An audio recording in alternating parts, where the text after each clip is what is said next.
Hello, and welcome back to Paranormal NL Podcast. I'm your host and founder, Jen Noseworthy, located in Newfoundland and Labrador, Canada. Thank you for tuning in to UPRN, United Public Radio Network, 107.7 FM in New Orleans and 105.3 FM on that Gulf. Watch and listen to PNL Podcast every Tuesday at 5 p.m. Eastern on UPRNTalkRadio.com with a YouTube live chat watch party with me, your host, Jen Noseworthy, and a few BOG team members. For tonight's Vampires episode on UPRN seg number 73, I've got a special guest waiting backstage from Pennsylvania and two co-host guests waiting backstage from Texas and North Carolina, who I'll bring on shortly. Now it's time to grab your favorite spooky spring drink, a few scary munchies, and get ready for the show tonight. Watch out for that April Fool's Day coming up soon. Paranormal NL Podcast is sponsored by the BOG team. It's a boots on the ground BOG team doing historical paranormal investigations in Newfoundland, Canada. Now, if you find yourself coming back to the show and you like the content, smash that subscribe button. Gratitude, folks. It all helps. Grab your PNL Podcast and BOG team merch available on Linktree. Paranormal NL Podcast on TeePublic. All BOG team music heard in the intro and the exit is available for download and use on all social media and streaming music platforms. Now, PNL Podcast believes in supporting international paranormal networking and highlighting global paranormal people, places, and things. I want to give a shout out to introduce me to tonight's guest, and that was Mark Eddy from Third Eye Live Podcast. Now, both Brian Bowden and Mark Eddy were on the show several different times in season 3 and season 4. Make sure you check out Third Eye Live. You're going to love Mark Eddy and Brian Bowden. Now, let's bring on one of our co-hosts on stage tonight. Let's see. I'll bring Dr. Judd Burton on first. Hello. Welcome back, Dr. Burton. Well, hello, Jen. It's good to be back. Yes. Do you want to give a shout out to the UPRN folks listening and tell a little bit about yourself again? Sure, always. Thanks for the opportunity. And my name is Dr. Judd Burton. I'm the Director and Senior Fellow of the Institute of Biblical Anthropology. I'm a historian and anthropologist by training and have written a number of books, and excited about tonight's topic because it's one that I've touched on in my writing and research. Yes, you've done a lot on vampires. It's going to be a good show. Now, let's bring on the stage our other co-host, Rob Shelsky, coming in from North Carolina. Welcome, Rob. Oh, thank you for having me. It's good to be here again. It's going to be a regular thing. Yes, thanks for co-hosting. I really appreciate it. So do you want to give a shout out to yourself or the listeners across the world on UPRN?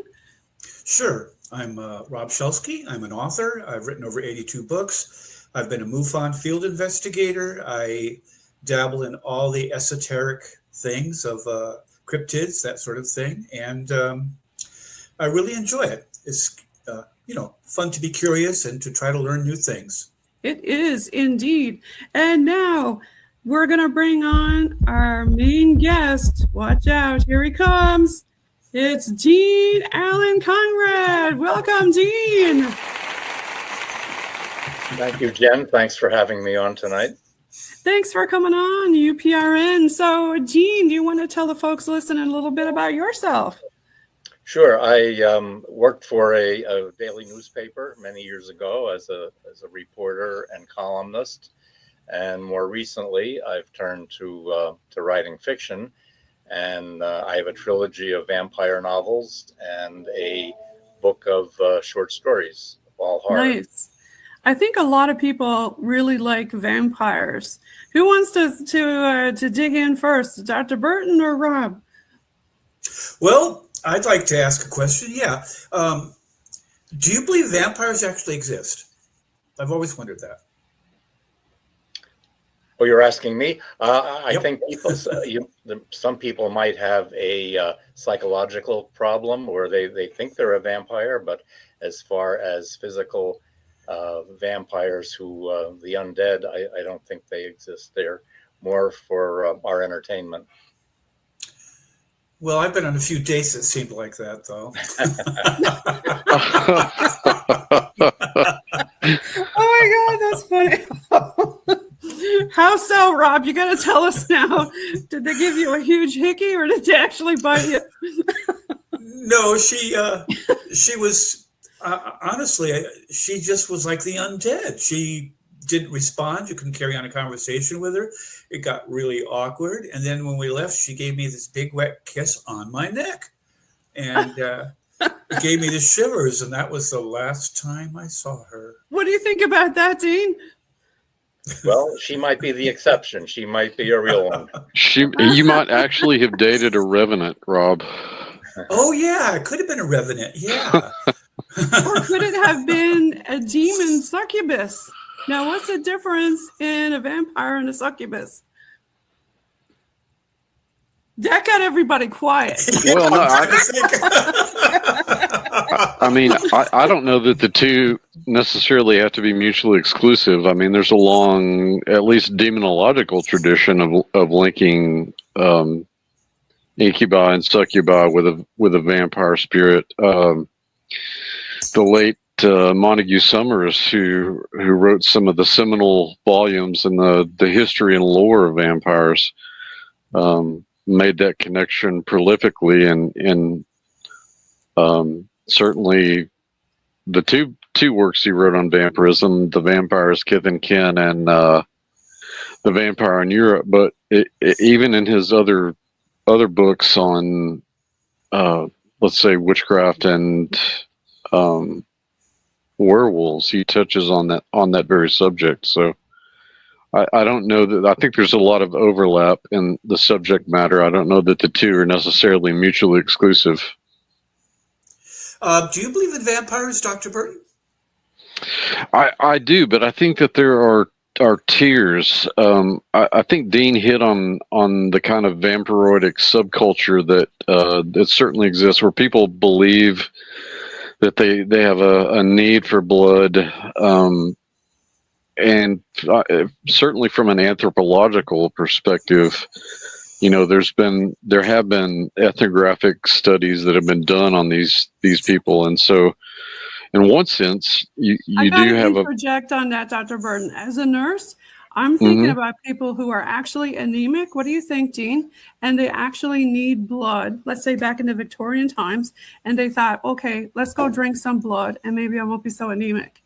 What do you think? That's certainly a possibility. The Victorians were quite strange people when it came to their beliefs about death and mourning. So I think almost anything would be possible. Yeah, like there are so many people who didn't know much about it, and maybe they tried that. Or I know, Dr. Burton, the Nephilim, you studied that in great detail. Do you think they're somehow related? Didn't they eat people? Well, yeah, that sort of circles us back to the connection between the demonic and the vampire, and at least the literature, whether you subscribe to the supernatural element of it or not. I mean, the folkloric and the literature is sort of replete with that sort of thing. And again, Summers was really the first scholar that I ever read that connected the Nephilim, these antediluvian giants, to the vampire. Because if you look at the apocryphal work of the Book of Enoch, part of the judgment on the Nephilim, the giants, is that they're destroyed in the deluge. Their bodies are destroyed, but their spirits survive, and they become kind of the demons of Second Temple period literature. And Summers connects their appetites for blood and physicality to their, Dean, don't they turn into bats, right? To me, that kind of sounds like a crossover. Like he said about them turning into phantoms. Isn't that what vampires do? In some books and movies they can do that, and others they don't. They're pretty much bound to their physical human form. So it kind of depends on the mythos of the writer or the movie. What their abilities are. I think Bram Stoker actually gave the vampires quite a few powers that weren't part of the culture back then. Okay, that's what I wanted to ask you about that too. When it comes to their powers, what is true and what's not in your eyes? Well, in mine is pretty much follows the general vampire knowledge or what people believe, but in my mythos, the vampire doesn't turn instantly or within a few seconds. It takes several days. His body goes through a metamorphosis, almost like a butterfly, and he's goes into a cocoon and comes out. And then if he's disturbed in some manner during that metamorphosis, he can be come out as malformed. And that's some of the characters in the first book of the trilogy. Oh, okay. And then these creatures hunt for the real vampires. Have you written any nonfiction books about vampires? I have not. No. And how long have you been writing these books about it? Oh, I would say probably about 6 years. I had some back surgery in 2001, and I was told not to do anything except walk. And so I thought, I can't spend my whole day doing nothing. So I went back to writing, and that's when I actually started to write the short stories that I just published, or most recently published. And then I don't know if you have time. It's a very interesting story how I came to the vampire trilogy. But, yes, tell us about it. My son-in-law invited me to a professional baseball game, and we took his son, my grandson. And so when we went there, it was his team and his park, and he knew his way around and where to park and where to eat. So as we were driving in, I was looking around. I saw a man on the sidewalk, and he was in the fentanyl slump. He was a drug addict, and he had shot up, and he was passed out, but he was standing.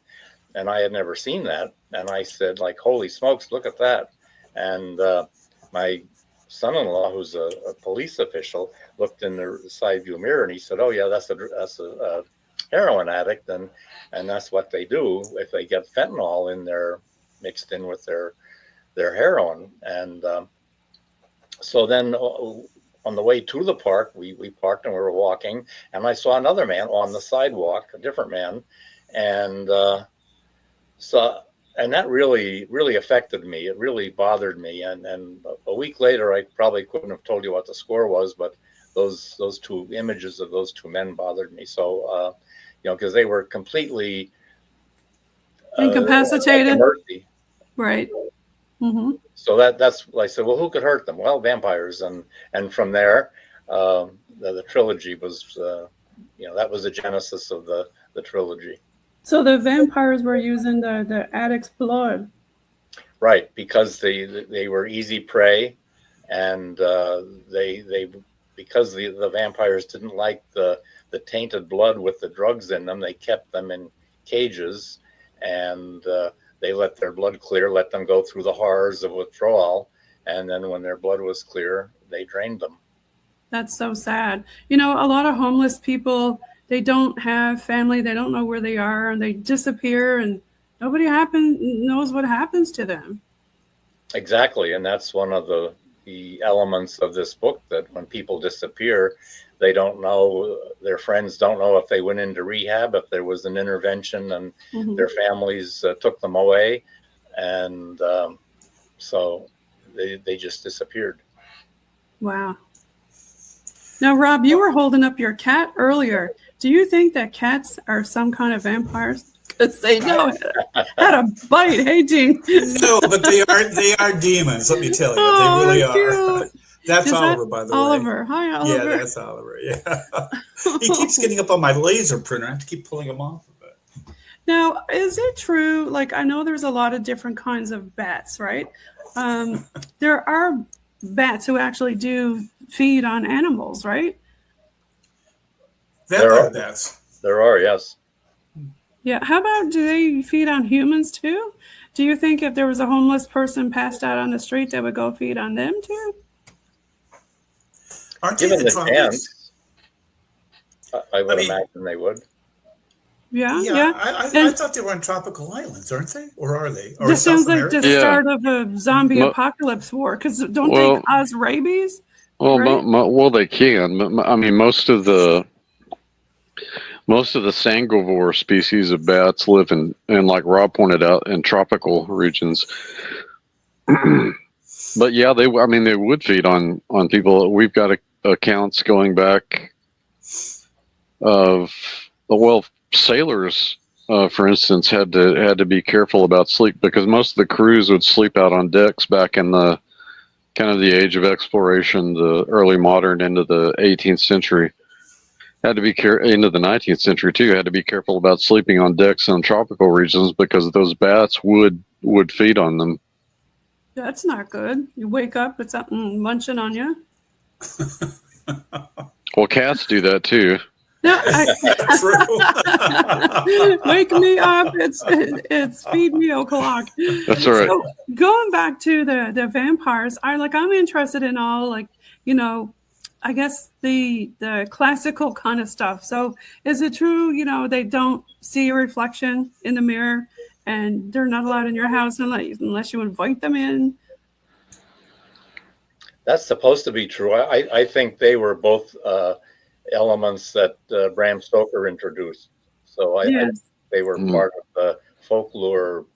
Before. Yeah. And then there's the wooden stake versus the, what is it, Dr. Burton? Is it silver bullet, or is that a werewolf? Well, the variety of apotropaics that were used against vampires varies from culture to culture. Dean's right. Stoker did, and he did invent a lot of attributes and dispatchments for vampires. He took inspiration from Eastern European folklore, but the means of dispatchment and keeping them at bay are as varied as the species of vampires themselves. I think about like with the cross and stuff like that with the demons and how they're supposed to be afraid of the cross, and it kind of crosses over with vampirism, doesn't it, Dean? Yes. Yeah. Yeah, demons are unholy and nasty, and so they would be, I'm sure, the cross would revolt them. Have you interviewed many people, Dean, about like vampires and that? Sorry, Rob. That's okay. No, not really, not vampires, because I had a lot of trouble getting people to read my various parts of my manuscript, because they say, "Oh, I just don't do horror," and they said, "If you had anything else, I'd be glad to read it." But so that was actually troublesome, and I thought, well, why am I going to do a horror novel if nobody is interested in it? Well, you'd be surprised how many people do read horror. Rob, what were you going to ask? Oh, I was going to ask, I just recently read an article where they dug up some people in eastern, I want to say Romania, in an old graveyard that they were moving or something, and they found people with stakes in them, and one had their head cut off, and they said this was typical when they thought they were vampires, or they put heavy stones on the grave. How far back does this go? Does that predate Bram Stoker? Have we always had this idea of a vampire and Bram Stoker just fleshed it out, or is this something that's always been this way? Well, yes, it goes back, centuries. There were a number of things people did. They cut off the heads. They would turn the body not upside down, but face down to confuse a vampire. So instead of digging to the surface, it would dig further, deeper into the ground. They would put rocks in their mouths so they couldn't bite their ways to the surface. Really? They would drive stakes through their bodies to pin them into the grave. So there were a number of, they would burn the bodies, they would cut out the hearts. Some of the stuff was pretty gruesome, but they thought it was effective. Do you think they killed them because they were vampires and then did this? Or do you think the people just died natural deaths and then they thought they were vampires, so they did this? I think a lot of this treatment was post-mortem. I think a lot of people might have died of tuberculosis, so they were coughing up blood, and the people assumed that, if he's coughing up blood, he's drinking blood. Does it go back further into ancient stuff? For example, I want to think about the mummies. If somebody thought that somebody was a vampire, I'm thinking, wasn't there some sort of a technique where you weren't mummified and they just threw you in there like that? It's possible. I'm not that familiar with all the Egyptian processes, but I think that would make a cool book. Yeah. That would make a cool book for you to write, an Egyptian mummy. Well, I think they made a movie out of it called The Mummy. No, that's not a vampire, though. I was thinking a vampire mummy. But the thing that they buried, though, well, I'll let Dr. Burton speak. He's the ancient expert. Oh, well, obviously, the Egyptians were obsessed with immortality, with the afterlife. So there's certainly the theme of rebirth and resurrection there. And I was kind of circling back to what we were talking about earlier about the means of keeping vampires at bay, and the connection with blood. Amongst other things, the Egyptians, and in fact, a lot of peoples in the ancient Near East, believed that garlic would ward off evil spirits. The Egyptians write about this. The Akkadians, the Amorite Babylonians, they all have literal spells and liturgies used in conjunction with either the consumption of garlic or the ritual placement. Really bad breath, or did it actually work? Well, I think again, I don't know that the two need to be mutually exclusive. You have bad breath, and you're going to ward off somebody, right? And some people say if you eat enough garlic, you sweat garlic and actually smell like garlic.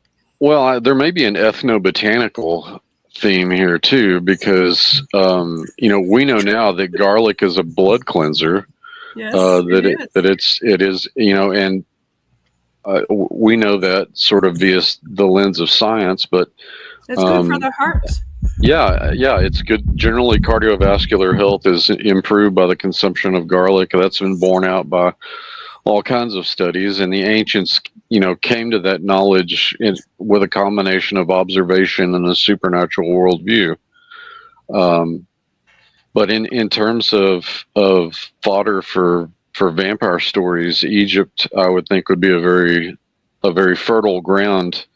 I think Anne Rice, she did that. I think most of her ancient vampires actually came from Egypt. Oh. Yeah, that's right. I forgot about that. Yes, that's true. Mm-hmm. Because they live in the dark, right? Like they like to be in the casket, shall we say? And the light, is that Bram Stoker, or is that more hold truth? I'm thinking it holds more truth, because when you think of spirits and evil spirits, they always say on Spirit Box, we like to live in the shadows. Turn off the light, so that way they can move around easier. Well, there's a thought. You don't suppose vampires could be shadow people, do you? That's the thing. Are they? I hope not. What do you think? I don't know. Are shadow people just an image, or are they actually corporeal? That they are solid? Evidence shows they're corporeal, at least in some cases. That there is an entity physically called the Hat Man that is worldwide. Yep. That is as black as Rob's shirt, and when it moves around, it looks real, right? Maybe from another dimension or something. But why is it wearing a hat, a fedora? Well, we interpret it as a fedora. It could be a sombrero.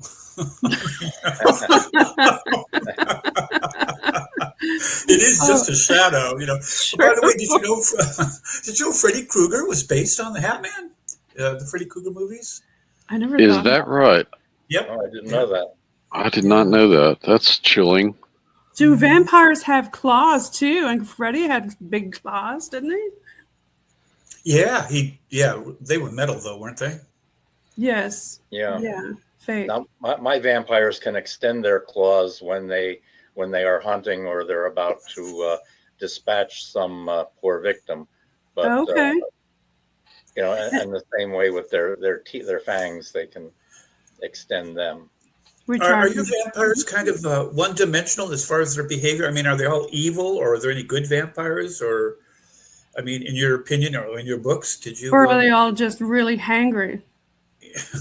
They were, yeah, they're mostly bad. They don't form attachments very well. They don't love. They don't.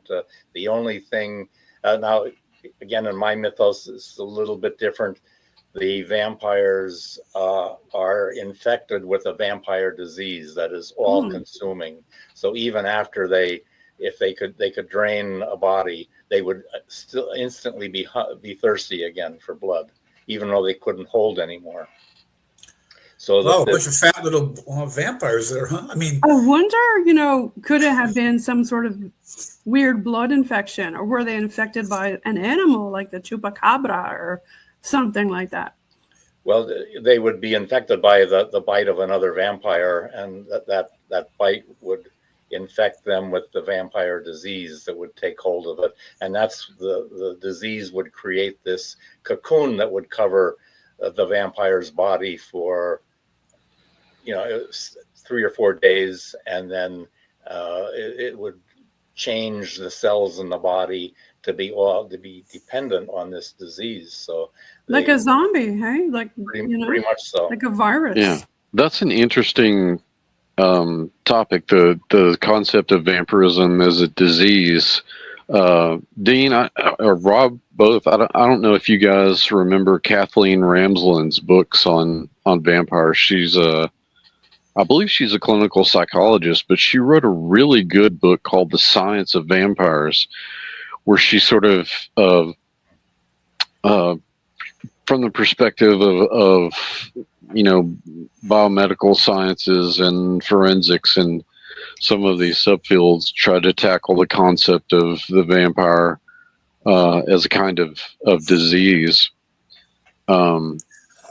And what would be the kind of biomechanical and biological mechanisms that would make, superhuman strength possible, and how vampires, sort of broke the laws of physics. They were immortal because their existence was in a kind of form of anti-time, which is a concept that physicists are now trying to articulate better.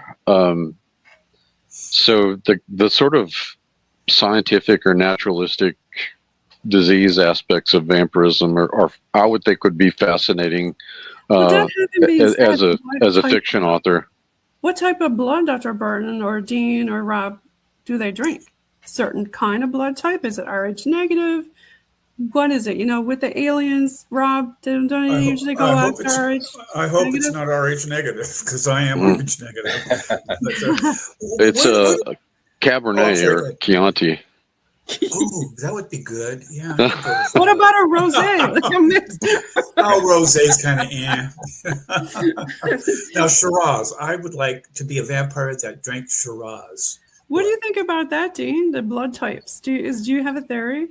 Well, my vampires, they will drink human blood. They can survive on animal blood because one of the vampires in the trilogy decides that he doesn't want to take any human lives. He was turned into a vampire reluctantly, and that's the name of the third book, The Reluctant Vampire. So he goes through the book trying to avoid taking human life, stealing blood from blood banks and hospital laboratories, things like that. But no matter when he runs into a human, he usually ends up killing them by accident.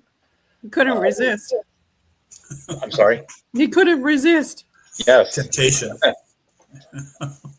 I have another question. Where do vampires come from originally? And your book must have some kind of background as to how they originated, right?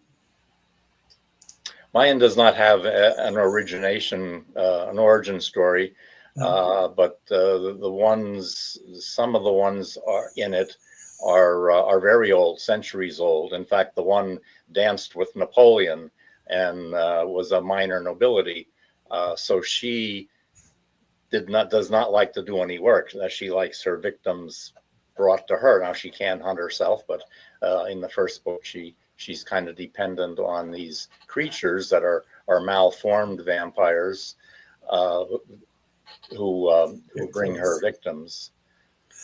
Dr. Burton, I had a question for you too. Shoot. When it comes to the origin of vampires, didn't the biblical character Lilith, wasn't she considered like the mother of vampires or something? Well, Lilith is a fascinating character. She shows up in Isaiah chapter 34 as that passage is usually translated terribly in the Hebrew. It's usually translated as screech owl, but if you look at it, it's rendered in the Hebrew as Lilith, which is cognate with the Lilu and Lilitu in Mesopotamian lore. But she, even in the ancient context, she's a creature that feeds on the blood of children and infants. Her position as sort of the queen of demons and Adam's first wife is actually a late antique or medieval Jewish kind of anachronism that's projected back onto the biblical text itself. But I mean, even in the original context, it's very clear that the audience that let's say the book of Isaiah was written to, the general ancient Near Eastern audience would have been very familiar with this creature. The vampire as a concept in the ancient Near East probably emerges from the Mesopotamian Absu, the abyss, where the old deified kings, the Rabbah, lived. There's a creature in Mesopotamian mythology called the Lamashtu, which is probably the oldest written account of vampirism that we have. But having said that, if we look at archaeological evidence from, let's say, cults of the dead, that certainly existed in prehistory, the roots of vampirism could arguably be found, in the the Middle Paleolithic or the Late Paleolithic. So they actually That far went back? around hunting. I think them? so. I think there's a case to be made for it. I mean, it's easier to look at. It's easier to look at Mesolithic and Neolithic sites like the Tas Templar stuff in Turkey, where they were. They had a skull cult that was very similar to what the Natufian culture in the Mesolithic Levant had, or they clearly were concerned with placating the dead and keeping them from coming back and stealing their resources, whether that was the grain that they were starting to grow or the life essence of the people that were growing the grain. But what about cannibals? Could they have been vampires? Or even people who did human sacrifice? I'm not sure I'd call them vampires. Yeah, I'm not sure that they would be a vampire. If you don't mind, I met a girl years ago, and her name was Lilith, and she was introduced to me, and in Georgia, and I was only going to be in town for a few days, and this buddy of mine wanted me to take her out, and she was a very pretty girl, but I didn't know a whole lot about Lilith, but I knew she was a bad actor in the Bible, and so I thought, no, I think I'm going to pass on that. Good call. You never know, right? You could have Right. some puncture holes on your neck somewhere. Why would someone name their kid Lilith? After such a character? I was just going to say, yeah. I don't know, but I right? actually had a friend from the town that I grew up in. Her middle name was Lilith. Oh. And Okay. what was the irony was that they were staunch Christians, and I asked her mother one time, "Why in the world would you name your kid Lilith?" And she's like, I had no idea what it meant when I named her that. I just thought it was a pretty name. Oh no. Well, it is kind of pretty. I mean, it's not an ugly name, but It's Well, a not- lot of people yeah. use really like a flower, Kind of right? lyrical. Mm-hmm. Yeah. But people named their kids Jezebel for a while there too, and that's a really negative name for a girl, don't you? Yeah, think? that's a strange one. Yeah. Now, just, Dean, you've got another book about, I want to say Mammoth. I'll bring that one up on the stage. Welcome to Mammoth. Do you want to talk a little bit about that one? Sure, that's a collection of 11 short stories, and they all take place in and around the fictional city of Mammoth, which is named after a 40-foot thick vein of anthracite coal that I think might still be mined today. Oh. And it certainly helped fuel the Industrial Revolution in America, because the coal was mined and it was floated on barges down.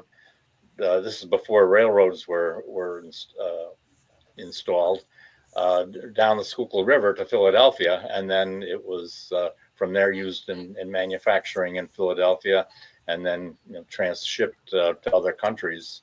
What is it about mines that bring around so many paranormal and I guess horror type of stuff? Did that spark you to write that book?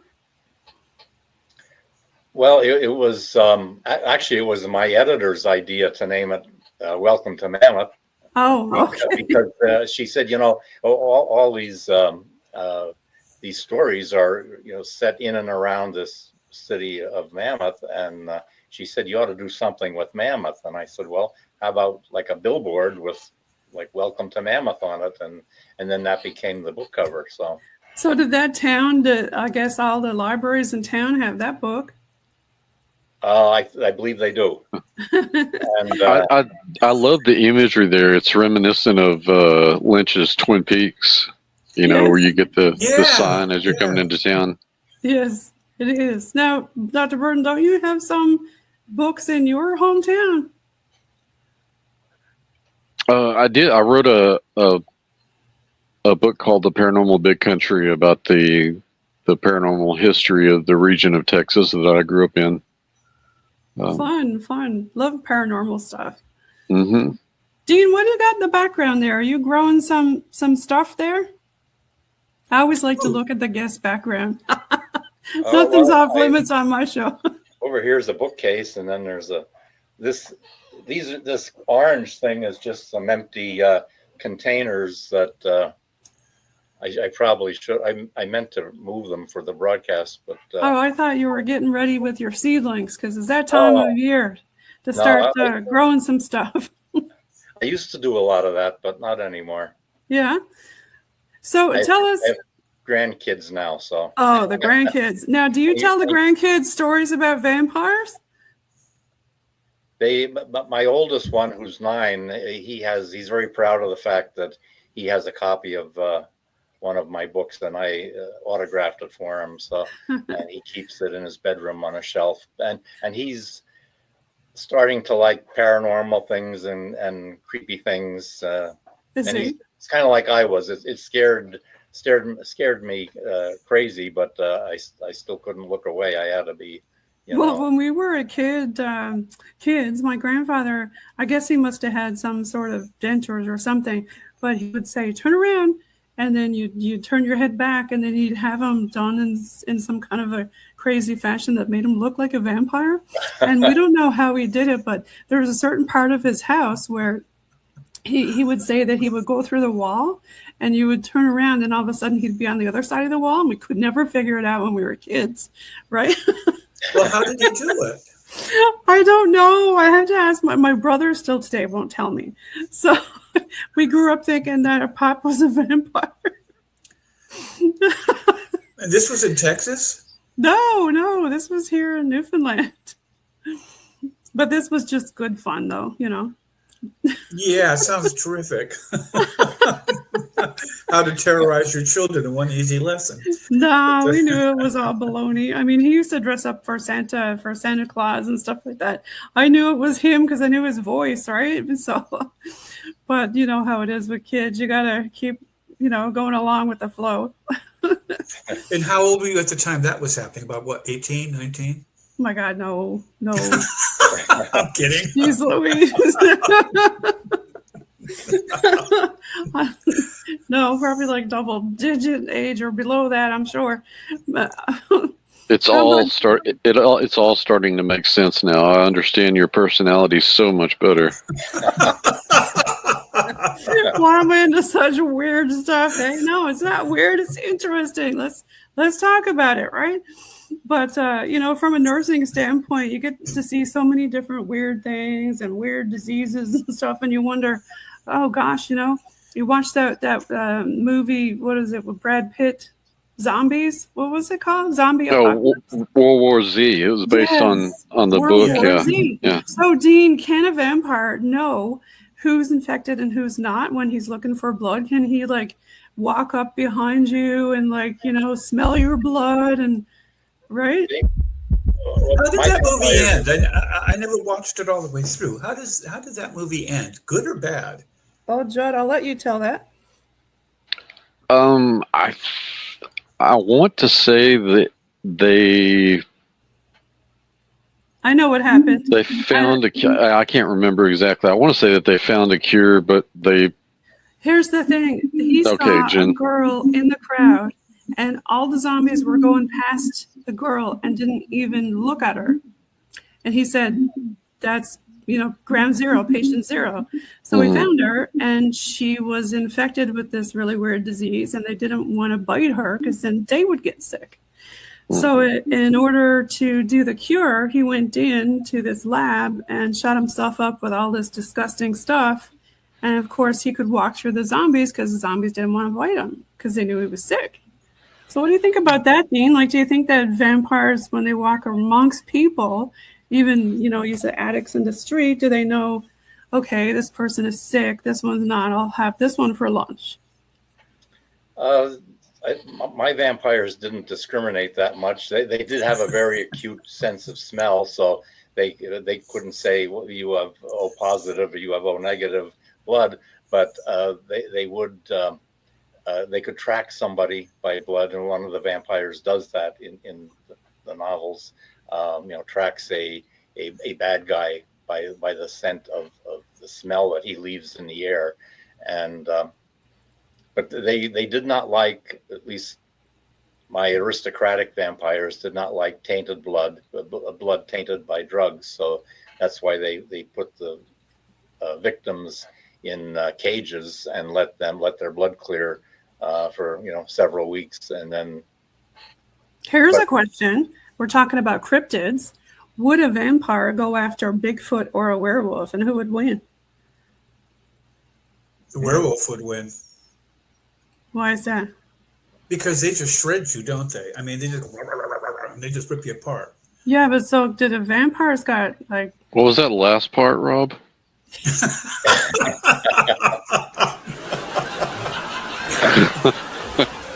A laugh track, wouldn't you know? Yeah. That's a great question. I if it was, hey, look, I'd watch that on streaming. I mean, if that was a pay-per-view event. I was just trying to say I'd pay money to see that. Yeah. But Dean, couldn't a vampire just fly away like Batman? That's possible. Yeah, he could do that where the other two, Bigfoot and the werewolf, couldn't. Although some people believe that Bigfoot is paranormal and can change and disappear. So I don't think he can. I think he can just cloak himself. I don't think he can like poof disappear. Because you can still smell him. You'll still smell him. I was going to say Bigfoot. Yeah. Smell-o-vision. Yeah. They really need to take a bath or something. Well, maybe the vampire would be turned off by the so-called the smell. The stench. Maybe. Yeah.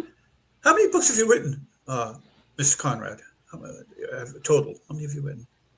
I have 4, and I'm working on a 5th.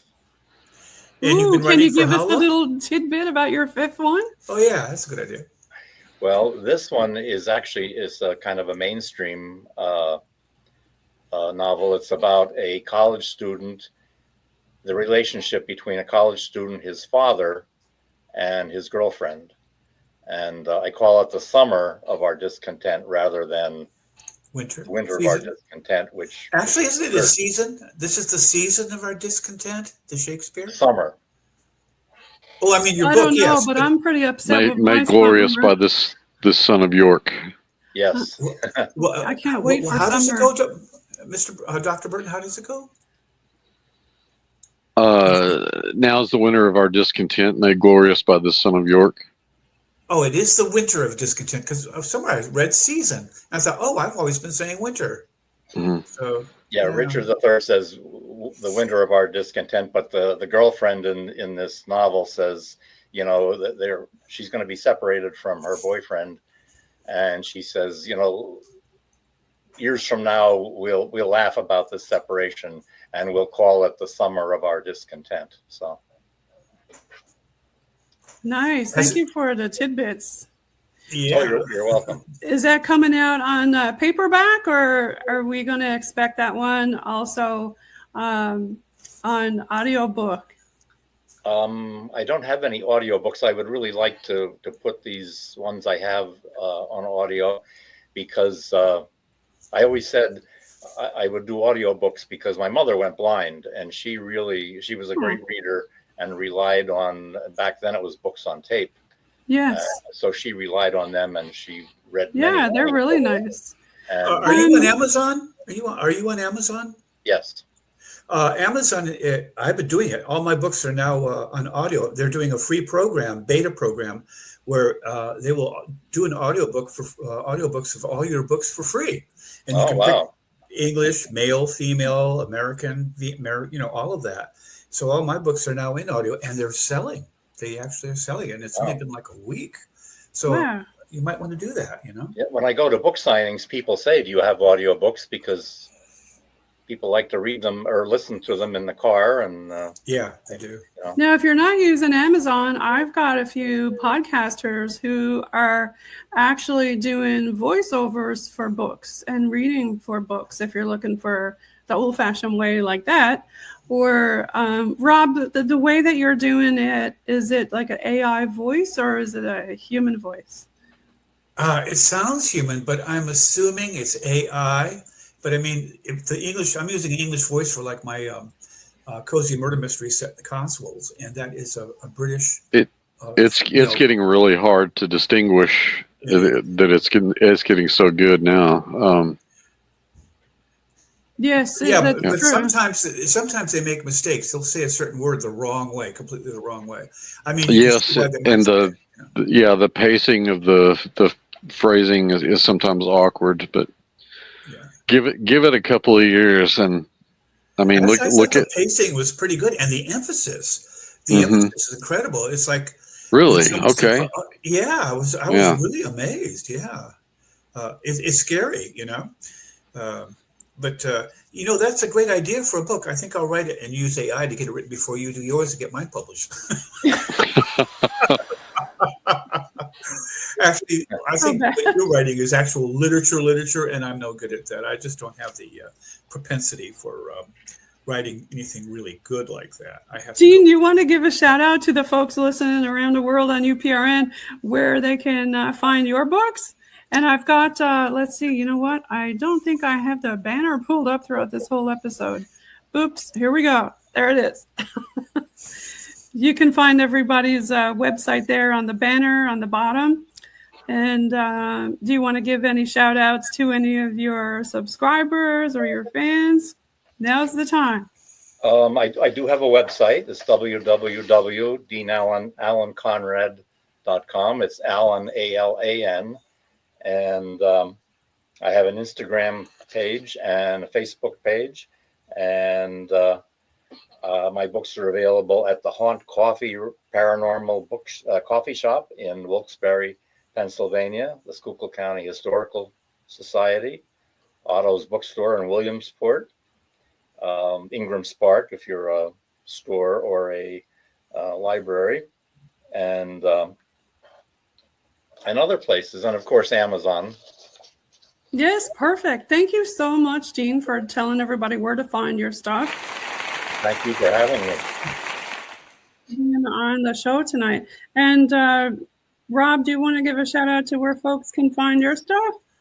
Yeah, you can find it on Amazon, or you can find it on what was that I just heard? It was a drum roll. Oh. Sorry. They've got sound effects now. Oh, yeah, gosh. we do. Lots of stuff to play with. Amazon and Simon & Schuster, Permuted Press, and there is some other independent publications. But yeah, I'd go with Amazon. You can get everything there, or almost everything. Yeah. Okay, perfect. And Dr. Burton, how about yourself? Do you want to give a little shout out to where folks can find your stuff? Sure. The easiest way is to go to burtonbeyond.net, and you'll find the coursework that I offer, and you can get my books there. I'm in the process of moving my catalog over to Amazon right now. But yeah, people can, I just got on Substack about a month ago, and people can subscribe there and get the newsletter and all kinds of free articles. Nice. Thank you. Well, do you guys want to give one more shout out to your fans before we peace out? I only have the one, so. Thank you. So I want to thank everybody again for being on UPRN, United Public Radio Network, 107.7 FM in New Orleans and 105.3 FM out on that Gulf. Thank you again for being on UPRN tonight and for being such a great guest, Dean. Everybody follow Dean Allen Conrad, Dr. Judd Burton, and Rob Shelsky. And we're going to leave now with a little bit of Bob Team music.